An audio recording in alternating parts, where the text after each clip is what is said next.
Breaking news. Blake Lively has just revealed shocking testimony in court uncovering the chilling reality behind her smear campaign delusion. What her fans anticipated is nothing compared to the explosive details now surfacing, and it gets even darker. You won't believe the explosive accusation she made about her own legal team hiding critical information. Stick around because this legal debacle is about to explode across the internet. Welcome to Alexandrenda. If you're new here, hit that subscribe button and ring the bell so you never miss an update. The sealed documents are now in the open, and Blake Lively's deposition reads like a twisted Hollywood thriller, complete with shocking revelations under oath. She has doubled down on her bizarre claims, accusing everyone from the Wayfair defendants to their lawyer Brian Friedman of conspiring against her. But here's the twist. When pressed for evidence, she faltered.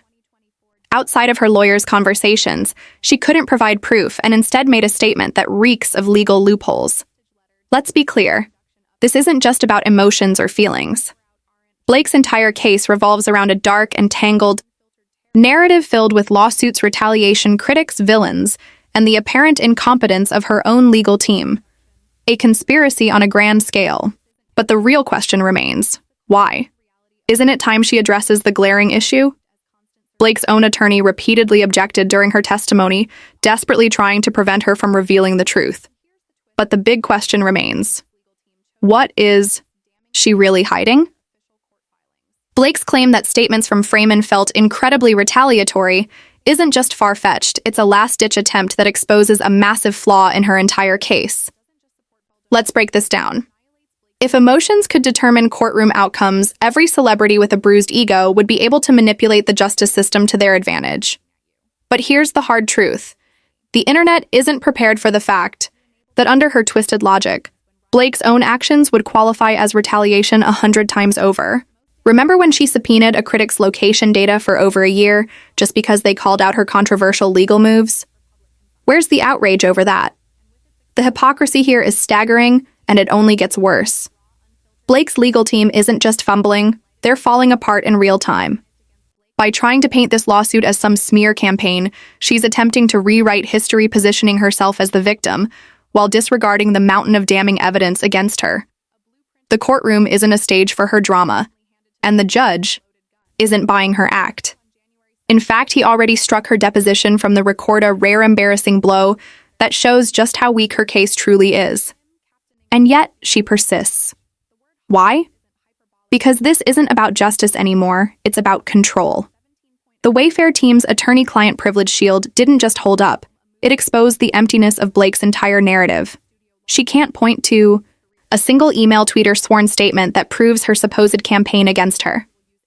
Instead, she hides behind her lawyers, deflecting questions with rehearsed lines like, "I can't answer that," which has become the soundtrack of her unraveling. Meanwhile, Brian Friedman isn't just winning this battle. He's documenting every misstep for the appeals court. Each objection her team makes, every privilege they invoke is just adding another brick to the wall of their own destruction. Here's the unspoken truth in legal circles. Privilege isn't a shield for lies. If Blake had any legitimate evidence of this so-called smear campaign, she would have waived privilege and exposed it for the world to see. But instead, she continues to hide. But she won't. She can't. And the internet is starting to catch on. Browse through the forums and you'll see the tide-shifting comments like, "She's gaslighting the court," and "This is Amber Heard 2.0 are gaining momentum. Even her own fans are struggling to spin this one, because at the core of it all, this case was never about justice.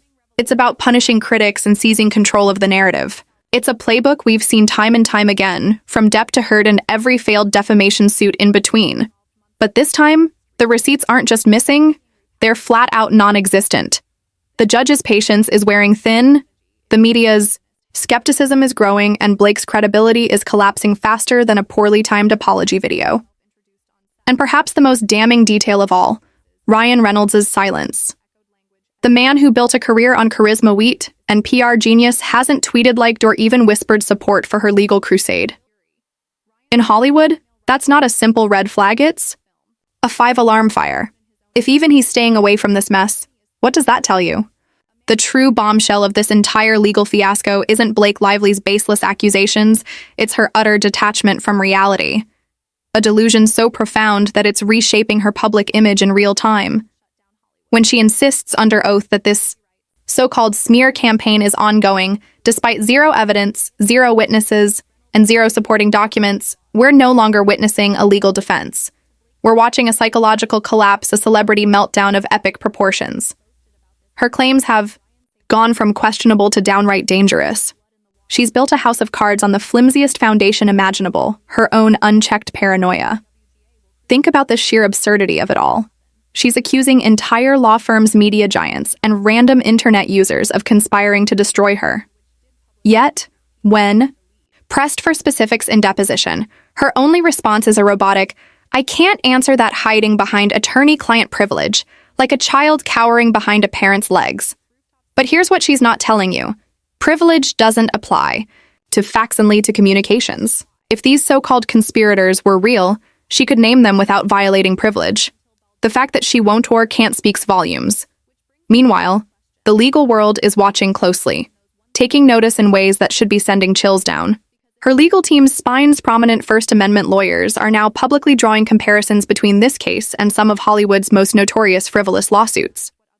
The kinds of suits that end careers and become cautionary tales in law school textbooks. The similarities to Johnny Depp's victory over Amber Heard are becoming impossible to ignore. Another celebrity who cried conspiracy until the courtroom exposed the truth. But Blake's situation is arguably worse. Unlike her, she's not just up against one accuser, she's declared war on an entire network of defendants, their lawyers, and the press. It's a scorched earth strategy that's spectacularly backfiring. With each passing day, more documents leak, more inconsistencies surface, and more of the public turns against her. Even her most devoted fans are beginning to ask the uncomfortable questions. Why does her story keep changing? Why does she refuse to provide solid evidence? Why do her legal filings read like the manifesto of someone who's completely lost touch with reality? The answer may lie in what industry insiders have been whispering for years, that Blake has surrounded herself with enablers, a bubble of yes men who've convinced her that the world is conspiring against her, and that any criticism is part of a grand plot rather than the natural consequence of her own actions. This toxic feedback loop has now reached its inevitable breaking point. A courtroom where facts matter more than feelings, where evidence trumps emotion, and where her entire narrative is collapsing under its own weight. The judge's growing impatience is evident in every hearing transcript. His rulings are becoming increasingly dismissive of her team's theatrics. Meanwhile, the Wayfair defendants aren't just winning, they're meticulously documenting every misstep, every contradiction, building an airtight case for appeal that could haunt Blake for years to come. Then there's the Ryan Reynolds factor. The deafening silence from her usually vocal husband speaks volumes louder than any press release ever could. In Hollywood, where power couples meticulously coordinate their PR moves, his absence from this mess is a flashing red alert. Industry insiders claim his legal team has quietly advised him to distance himself from the case, worried about collateral damage to his own brand. If that's true, it would explain why Blake is looking more isolated by the day, doubling down on conspiracy theories as her support system continues to unravel.